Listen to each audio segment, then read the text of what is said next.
Okay, now we're going to solve equations with fractions and decimals. So this first one, letter A, is where you have 2/3 times the number n minus 6 equals 22. So when you solve equations, you want to do the order of operations backwards. So I'm going to add 6 first. So then I'm going to have 2/3 n equals 22 plus 6 is 28. So now you can either do two things. When you have a fraction that's out front, you could multiply by the reciprocal right here. So I'll do it that way first. This one cancels, cancels, cancels, cancels. So n equals 28 times 3. Divide that by 2. So that is 42. Or if you had 2/3, you could write it as 2, 3, and put the n on the top equals 28 over 1 and then cross multiply. I know some of you guys like cross multiplying better, so that might be easier for you. So letter B, what you would do is subtract 14 first. So you have negative 7/10 k equals negative 35. So again, you can either set up a cross multiplying problem, which would look like this: negative 7k over 10 equals negative 35 over 1 and cross multiply, or you can multiply both sides by the reciprocal. So k equals 50 in this case. Okay, so both of these types of problems, we have a fraction that's being multiplied by a variable, and then plus or minus another number. A fraction, and then plus or minus another number. It's different than over here because you have a fraction, but there's parentheses. So this m minus 6 is stuck together. You have to get rid of this 1/3 first. So to get rid of the 1/3, you cross multiply. So multiply this side by 3 and this side by 3. Or not cross multiply, but do the reciprocal. Cancel, cancel, cancel. So now you have m minus 6 equals 12. Then add 6 to each side. M equals 18. So this one too, you have a fraction out front. So you're going to multiply both sides by the reciprocal of 2/3, which is 3 over 2 times 3 over 2. So this is 21 equals 9y minus 15. Then add 15.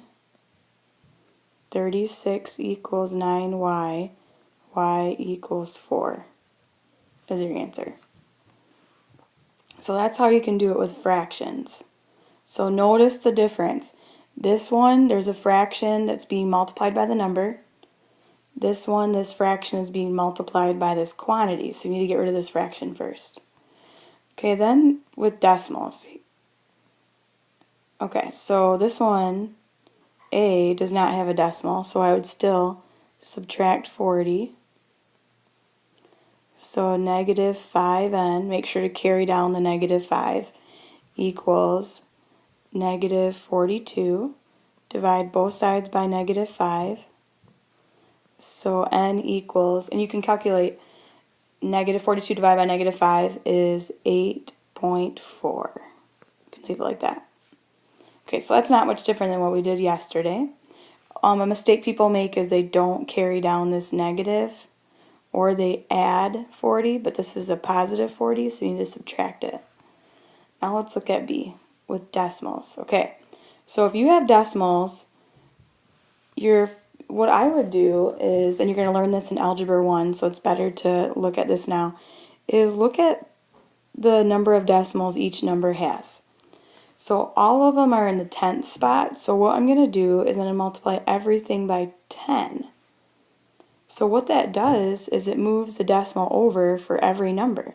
So now you're going to have 7n minus 15 plus 73n equals 145.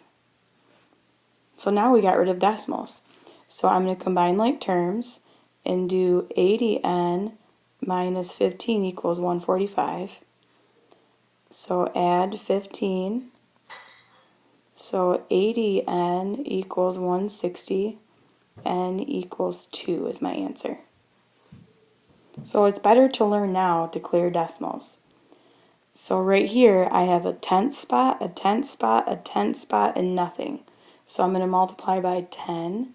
So this is going to be 27 plus 87m minus 6 equals 630. So I'm going to combine my like terms.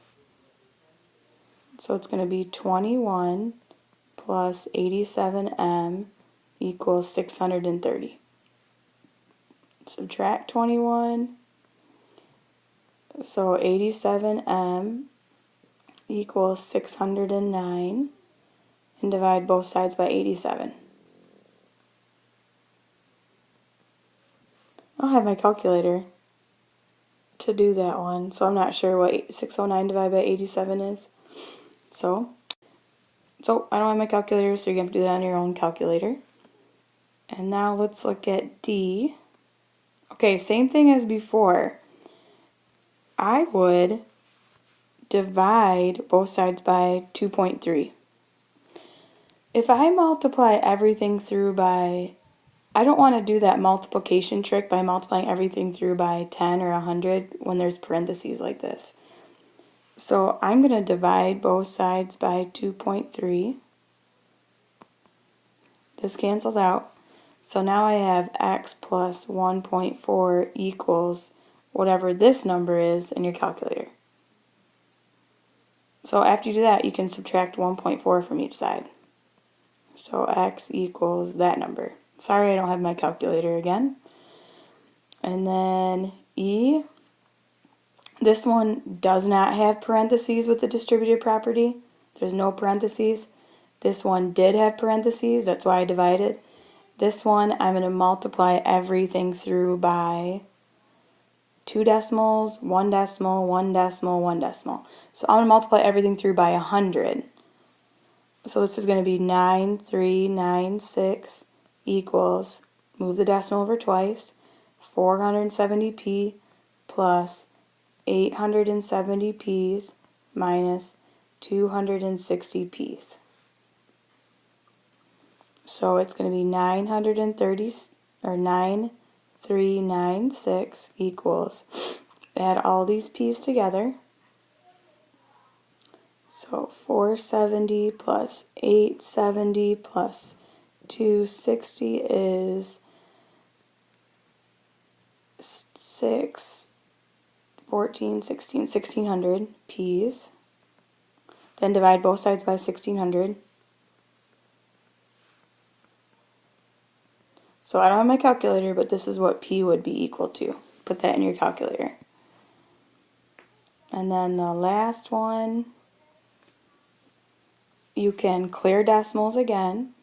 So I have 1 decimal spot, 1 decimal spot, 1 decimal spot, so I'm going to multiply by 10.